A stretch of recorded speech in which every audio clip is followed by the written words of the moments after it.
జై శ్రీరామ్. నేను మీ ధనుంజయ్ హిందూ. మన భారతదేశం అనగానే ఆధ్యాత్మికత, భక్తి, పవిత్ర యాత్రాధామాలు గుర్తుకు వస్తాయి. ప్రతి దేవాలయం, ప్రతి నది, ప్రతి పర్వతం ఒక పవిత్రతను కలిగిస్తుంది. ఇవే మనకు పుణ్యక్షేత్రాలు. ఇక్కడికి వెళ్ళి దర్శనం చేసుకుంటే మన పాపాలు తొలగిపోతాయి, మనస్సుకు శాంతి కలుగుతుంది, దేవుని యొక్క కృపా కటాక్షం లభిస్తుంది. అటువంటి కొన్ని పరమ పవిత్రమైన ప్రదేశాల గురించి తెలుసుకుందాం మనం ఈ వీడియోలో.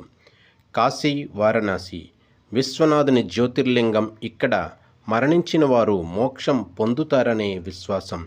కాశీ లోకానికి తల, విశ్వనాథుడు లోకానికి జీవం. రామేశ్వరం. రాముడు రామసేతువును నిర్మించడానికి ముందు ఇక్కడ శివలింగమును ప్రతిష్ఠించాడు. ఇక్కడ 22 తీర్థ స్నానాలు చేసి శివలింగాన్ని దర్శిస్తే పాపాలు నశిస్తాయనే నమ్మకం. ప్రయాగరాజ్. అలహాబాద్ త్రివేణి సంగమం.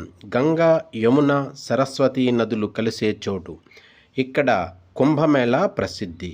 స్నానం చేయడం వలన మన అజ్ఞానాంధకారం తొలగిపోతుందనే విశ్వాసం. బద్రీనాథ్. విష్ణువు బద్రీ నారాయణ స్వరూపంలో ఉండే క్షేత్రం. మహర్షులు, యోగులు తపస్సు చేసిన ప్రదేశం. చార్ ధామాలలో ఒకటి బద్రీనాథ్. కేదార్నాథ్. మహాప్రళయం తర్వాత కూడా నిలిచిన క్షేత్రం. పాండవులు యాత్ర చేసిన ప్రదేశం. 12 జ్యోతిర్లింగాలలో ఒకటి. తిరుమల. కోరిన కోరికలు తీర్చే కలియుగ ప్రత్యక్ష దైవుడు వెంకటేశ్వర స్వామి వెలసిన నిలయం. ఇక్కడ లడ్డూ ప్రసాదం ప్రపంచ ప్రసిద్ధి చెందింది. ప్రతిరోజు వేలాది మంది భక్తులు వెంకటేశ్వర స్వామిని దర్శించుకుంటారు. ద్వారక. శ్రీకృష్ణుడు పాలించిన రాజ్యం. ఇక్కడ సముద్రంలో ద్వారకా నగరం మునిగింది. సముద్రంలో ద్వారకా నగరం యొక్క ఆనవాళ్లు ఉన్నాయని కనుగొన్నారు శాస్త్రవేత్తలు. పూరి. జగన్నాథుడు, బలభద్రుడు, సుభద్ర వెలసిన ఆలయం పూరి. ఇక్కడ రథయాత్ర ప్రపంచ ప్రసిద్ధి చెందింది. ఇక్కడ మహాప్రసాదం ప్రపంచంలోనే అతిపెద్ద అన్నదానం. మన దేశంలో పుణ్యక్షేత్రాలతో పాటు పుణ్య నదులు కూడా ఉన్నాయి. గంగానది. గంగానదిలో స్నానం చేసిన వారికి పునర్జన్మలు ఉండవని పురాణాలు చెబుతున్నాయి. యమున. శ్రీకృష్ణుడు బాలుడు లీలలకు సాక్ష్యం ఇది. గోదావరి దక్షిణ గంగగా ప్రసిద్ధి. ఇక్కడ కుంభమేళా, పుష్కరాలు జరుగుతాయి.